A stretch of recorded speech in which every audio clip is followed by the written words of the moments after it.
Welcome to this explainer. If you've ever traveled to Thailand, or honestly, even just scrolled through travel feeds online, you've definitely seen them. Those stunning, intricate, geometric tattoos. They are massively popular right now. You'll see them on everyone from A-list celebrities and elite fighters to your everyday backpackers. And you know, it's really easy to look at them as just another beautiful piece of body modification.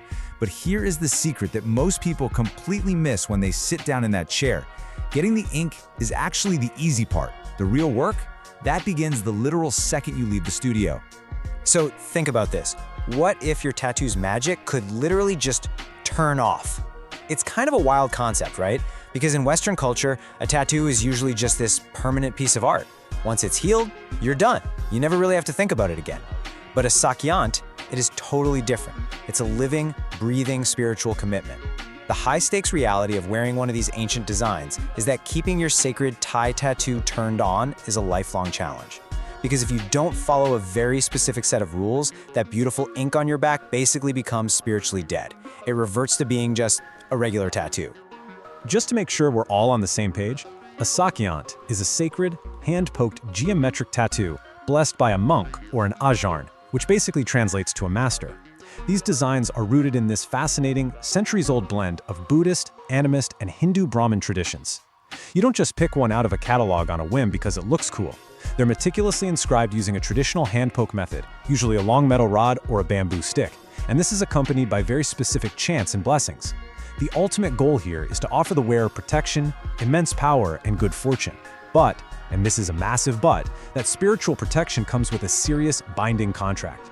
This contract really boils down to a simple truth we found in our sources, which says, the Lek Yant provides a container of power, but your Sila, meaning your moral discipline, will be the gas that makes it run. I love that analogy. Think of the physical ink, the Lek Yant, as this incredibly high-performance engine. It's perfectly engineered, it has massive potential, but an engine literally can't do anything without fuel. You, the wearer, and your everyday moral discipline, well, you provide that essential fuel. So the crucial takeaway here is that the hardware requires your software, your daily ongoing actions to actually operate at all. Okay, so what exactly are these rules wearers must follow? What is this moral discipline? It all comes down to the 5 precepts. These are absolutely the engine and fuel of the Sak Yant tradition. Ready? Number 1, do not kill. 2, do not steal. 3, do not lie. 4, avoid sexual misconduct. And 5, do not intoxicate. These aren't just polite suggestions for a better society. They are the literal required energy source for your tattoo's magic. To really grasp the weight of the commitment required to wear a Sak Yant, we need to break these down one by one, because trust me, they are a lot more nuanced and a lot more demanding than they might first seem. Let's start with Precept 1, do not kill. Now this doesn't just mean avoiding major violent crimes. It translates to showing mercy to absolutely all living things. And yes, that includes the insects. If you're going to wear a Sak Yant for spiritual protection, you cannot take the life of another creature, no matter how small or frankly how annoying it might be. So if you decide to get this tattoo, you better get really comfortable being the designated bug catcher in your house. You're going to need to master that whole cup and paper method for catching spiders and putting them outside. Your tattoo's power literally depends on your daily capacity for mercy. Moving on to Precepts 2 and 3. These often go hand in hand. Do not steal, and do not lie. Both of these rules center entirely around the concept of deception.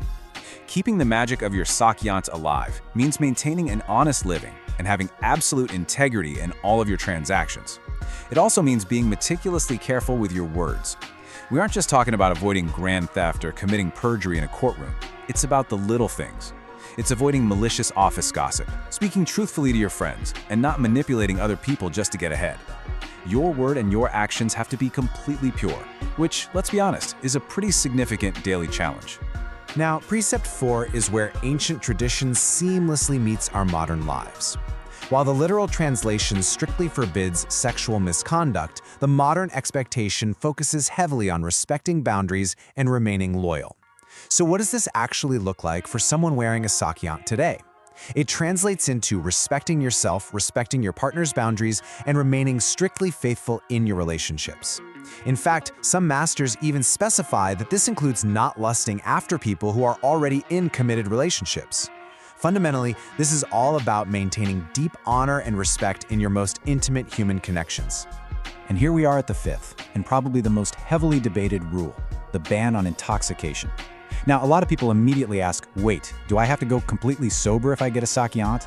Well, the core issue isn't necessarily the liquid itself, like having a casual beer or a glass of wine with dinner. It's actually about the intent and the result, losing mindfulness and control. For most modern Ajarns, the magic dies when you get so drunk that you lose your self-control, act foolishly, or get into fights. It is the loss of your mindfulness and self-awareness that actually breaks the precept, not necessarily just having a social drink. So, beyond those core 5 precepts, there are also these universal cultural rules of respect that you absolutely must follow. For instance, respecting body hierarchy is huge in Thai culture. The head is considered the most sacred part of the body, and the feet are the lowest and dirtiest. That is exactly why you will never ever see a sacred Sak Yant placed below the waist. You also need to dress modestly around monks, and oh, this is a massive one, never speak ill of your family. Being kind to your loved ones, caring for your parents, and respecting your elders are critical components of keeping your moral compass, and therefore your tattoo, perfectly aligned. Okay, so those are the heavy, overarching moral rules. But what about the quirks? Do pumpkins and clotheslines really ruin the magic?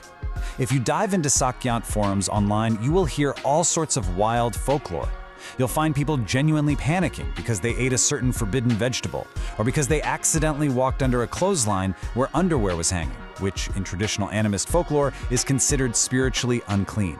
It's like this fascinating glitch in the matrix, where ancient, hyper-specific rules collide head-on with modern, everyday life.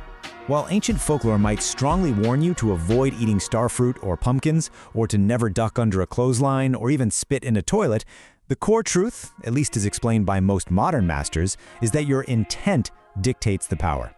Now, there are definitely some very strict lineages that still uphold these old taboos, but generally speaking, if you accidentally walk under a bridge or eat a piece of pumpkin at a dinner party, the magic is resilient. It's not going to just break if there was zero intent to offend the tradition.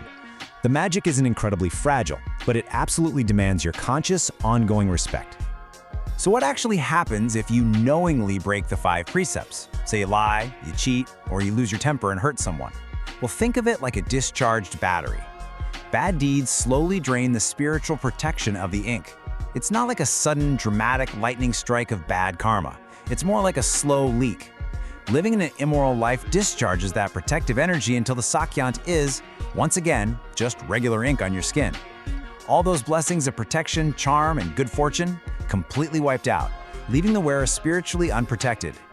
But look, we're human, right? We make mistakes. So what on earth do you do with a discharged tattoo? That brings us to the ultimate resolution, the Wai Kru festival. Just imagine this. You're packed into a temple courtyard outside Bangkok, specifically Wat Bang Phra, with over 15,000 other devotees. The Thai sun is absolutely scorching, just beating down on the crowd. The air is incredibly thick with incense and the deep, rhythmic hum of monks performing ancient rituals from a central stage. All of those people are gathered for one main reason: to seek forgiveness for their moral slip-ups over the past year and to literally recharge the spiritual battery of their sacred ink. And the Wai Kru festival is where things get truly, undeniably unbelievable. As the monks chant, a literal trance takes over the crowd. The magic visibly possesses the devotees. People with tiger tattoos drop to all fours. They roar, they claw at the ground. Those with Hanuman, the monkey god, violently leap into the air. People with crocodile tattoos literally slither and thrash on the concrete. They sprint full speed through this dense, sweating crowd, hurling themselves toward the stage until security physically catches them and rubs their ears to pull them out of the trance.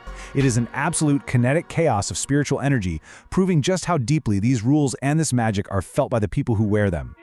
Which brings us to our final, provocative thought for today.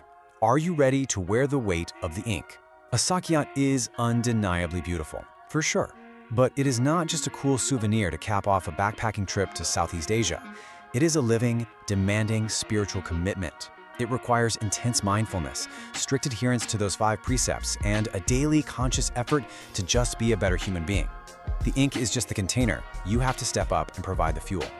So before you ever sit down for that bamboo needle, you have to ask yourself, are you truly ready to carry that weight?